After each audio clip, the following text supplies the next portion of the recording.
untuk berkurban, maka di sana ada syarat-syarat yang harus dipenuhi oleh orang yang ingin berkurban. Karena berkurban ini adalah ibadah kepada Allah Subhanahu wa taala, maka tentu yang harus dipersembahkan untuk Allah adalah yang terbaik. Karena kata Nabi sallallahu alaihi wasallam, "Innallaha thayyibun la yaqbalu illa thayyiban." Allah itu maha baik, maha thayyib, dan tidak menerima kecuali yang baik-baik. Dan di dalam Al-Quran Allah Subhanahu wa taala memerintahkan kepada Nabi Muhammad sallallahu alaihi wasallam untuk menceritakan kisah tentang Qabil dan Habil, dua putra dari Nabi Adam alaihissalam. Watslu alaihim naba'a abnai Adam idh qarraba qurbanan fatuqbila min ahadihima wa lam yutaqabbal min al-akhar.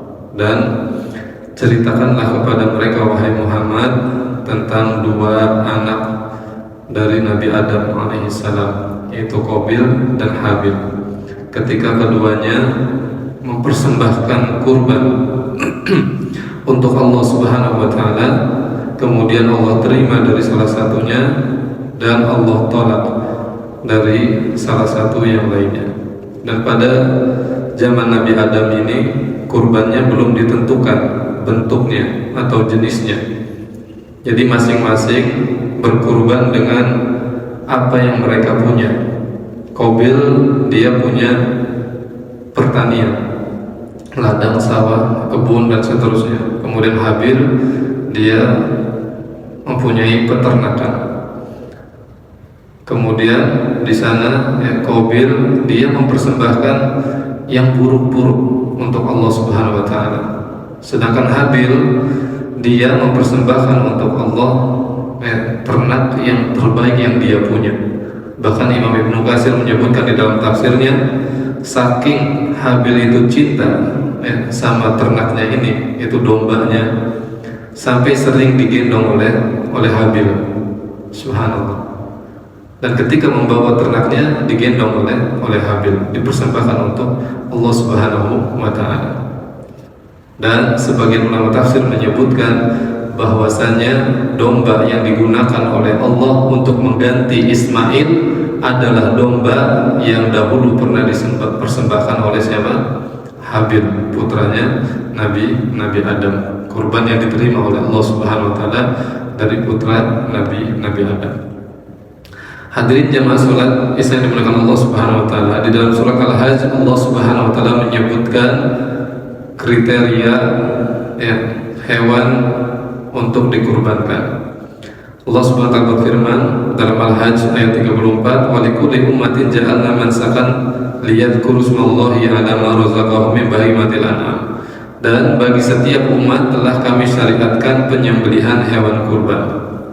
Jadi setiap umat memiliki ibadah penyembelihan hewan kurban, sampai kemudian disyariatkan kepada umat Nabi Muhammad sallallahu alaihi wasallam, liyadhkuru ismallahi 'ala ma razaqahum min bahimatil an'am, agar mereka menyebut nama Allah atas rezeki yang telah Allah karuniakan kepada mereka berupa hewan ternak. Nah, jadi ini yang dikurbankan adalah hewan ternak, bahimatul an'am. Fa ilahukum ilahu wahid falahu aslimu, maka Tuhan kalian adalah Tuhan yang satu, yaitu Allah Subhanahu wa taala, maka kepadanya lah kalian berserah diri. Wa basyiril mukhbitin, dan berikanlah kabar gembira kepada orang-orang yang selalu tunduk patuh kepada Allah Subhanahu wa taala. Nah, bahimatul an'am di sini disebutkan wala yujzi'u fil udhiyah illa al-an'am, tidak sah untuk dikurbankan kecuali binatang ternak, wahiyya, dan dia adalah al-ibil, unta, wal baqar, sapi, wal ghanam, dan kambing. Lalu bagaimana dengan kerbau? Boleh nggak? Masuk ke kategori mana kerbau? Sejenis apa dia? Dia sejenis dengan sapi. Wal ghanam, ghanam ini kambing, dan yang sejenis dengan kambing, kambing Jawa, kambing apa lagi? Kambing Etawa, kemudian domba, dan banyak jenis-jenisnya ya, yang masuk kategori kambing. Kemudian yang dikurbankan ini adalah yang sudah berusia layak untuk dikurbankan. Kata Nabi SAW dalam hadis yang sahih diriwayatkan oleh Imam Muslim dari jalur sahabat Jabir bin Abdullah radhiyallahu anhuma, la tadbahu illa musinnah, jangan kalian menyembelih hewan kurban kecuali yang sudah cukup umurnya. Illa ayyasura alaikum fatadbahu jad'atan minad dhani, kecuali kalau kalian sulit mendapatkan yang sudah berumur, yang sudah pantas untuk dikurbankan, maka boleh kalian menyembelih jad'ah minad dhani, domba yang masih muda, yang usianya 6 bulan.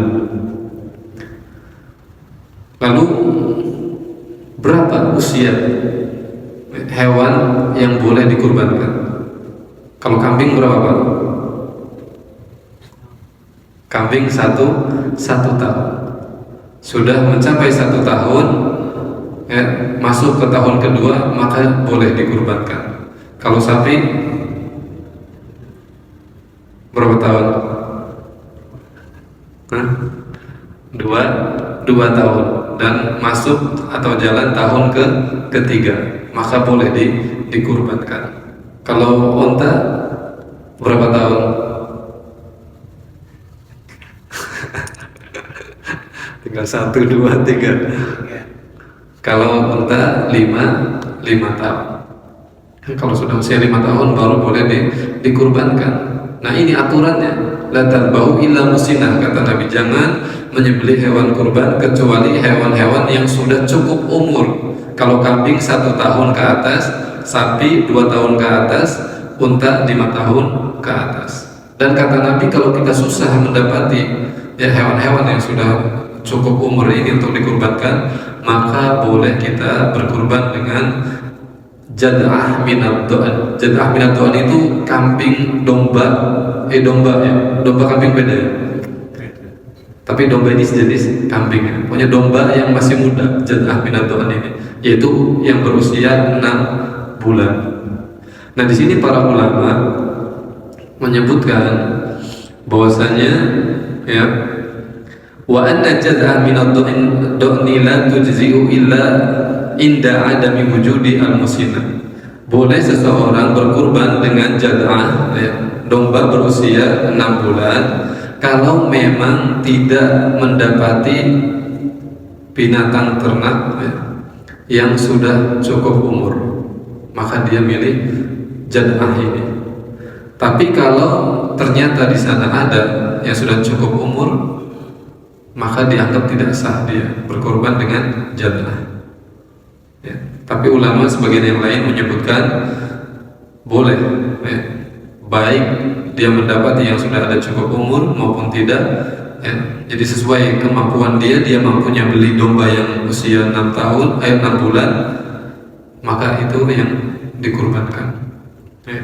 Jadi kembali ke kemampuan ya. Kemudian keadaan hewan kurban yang dikurbankan ya. Ubaid ibn Abid ibn Fairuz Ad-Dailami pernah bertanya kepada Al-Bara ibn Azib tentang apa yang tidak boleh untuk dikurbankan. Kemudian Al-Bara ibn Azib radhiyallahu anhu mengabarkan ya, apa yang pernah beliau dapat dari Nabi Sallallahu Alaihi Wasallam. Nabi SAW pernah bersabda, ya arba'un la tajuzu fil adahi. Ada 4 yang tidak boleh ada pada hewan kurban. Maksudnya di sini 4 kecacatan. Yang pertama, al-aura bayyinun auruha, yaitu yang apa Pak?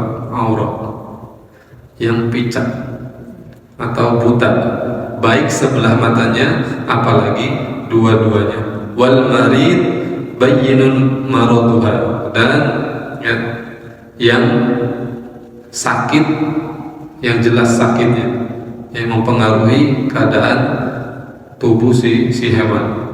Wal arja bayyinun dhulmuha, dan hewan yang pincang, yang cacat, baik satu kakinya maupun ya, semua kakinya. terlebih semua kakinya, maka ini tidak boleh dikurbankan. Wal kasiru allati la tunki, dan cacat yang berikutnya adalah yang tipis dagingnya, tulang-tulangnya juga tipis, seakan-akan tidak ada sumsum di dalam tulangnya. Sampai-sampai disebutkan di sini ya, kalau hewan ini berdiri hampir-hampir dia tidak kuat menopang tubuhnya sendiri, padahal tubuhnya juga kurus. Maka ini Bapak-bapak yang dimuliakan Allah Subhanahu wa taala, ya, beberapa syarat yang hendaknya dipenuhi ya, oleh seorang yang hendak berkurban, ya, sebagaimana ya kita ingin ya, kalau ada orang memberi sesuatu kepada kita, kita ingin mendapatkan yang terbaik, maka terlebih lagi ini kita mempersembahkan atau memberi sesuatu ya untuk kita persembahkan kepada Allah Subhanahu wa taala, maka tentu kita persembahkan yang terbaik. Dan sebetulnya ya, kalau zaman sekarang alhamdulillah kita diberi kemudahan. Kalau ingin berkurban enak kita ya.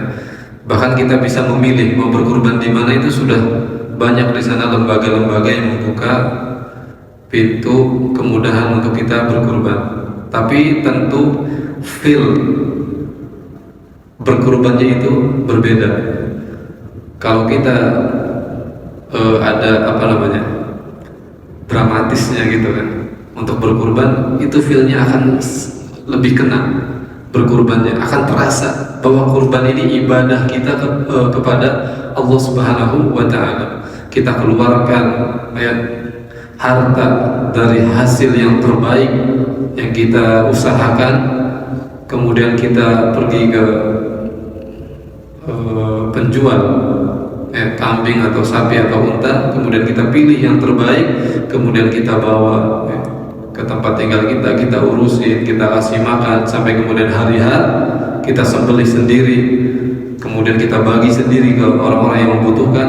Itu lebih terasa ibadah kurban. Tetapi ya kalau memang di sana ada kemudahan-kemudahan yang lain, ya tidak mengapa ya, kita ada panitia atau kita salurkan ke lembaga-lembaga yang lain, tapi jangan sampai ya, maksud saya kita kehilangan apa namanya feel bahasa Indonesia, rasa ya. Jangan sampai kita kehilangan perasaan ibadah berkurban ini untuk Allah Subhanahu wa taala. Jadi jangan sampai ibadah kurban ini hanya sekedar rutinitas tahunan ya. Jadi rutinitas tahunan semata yang mana kemudian kita tidak merasakan ini ibadah untuk Allah Subhanahu wa taala. Ini bahaya kalau seperti ini. Jadi selalu hadirkan bahwa berkurban ini adalah ibadah kita kepada Allah Subhanahu wa taala, maka tentu di sana ada hal-hal yang harus kita perhatikan di dalam mempersembahkan sesuatu untuk Allah Subhanahu wa taala supaya ibadah kita diterima oleh Allah Subhanahu wa taala. Karena betapa banyak ya, kata Abdullah bin Mas'ud kalau tidak salah, beliau pernah berkata, kam min muridin al khair lam yusibhu, betapa banyak orang yang menginginkan kebaikan di sisi Allah Subhanahu wa taala tetapi dia tidak pernah mendapatkannya. Karena tadi itu dia tidak pernah memperhatikan bagaimana caranya, dia tidak pernah memperhatikan apa syarat-syaratnya, dia tidak pernah memperhatikan ya, apa-apa yang menjadi keabsahan ya, untuk diterima amal ibadahnya oleh Allah Subhanahu wa taala. Demikian jemaah yang dimuliakan Allah Subhanahu wa taala, barakallahu fikum jami'an. Terima kasih atas waktu dan perhatiannya, jazakumullah khairan. Insyaallah nanti kita lanjutkan pada perjumpaan berikutnya. Kita tutup dengan doa kafaratul majlis. Subhanallah bihamdihi, asyhadu an la ilaha illa anta, astaghfiruka wa atubu ilaik. Walhamdulillah wa sallallahu ala nabiyyina Muhammad. Assalamualaikum warahmatullahi wabarakatuh.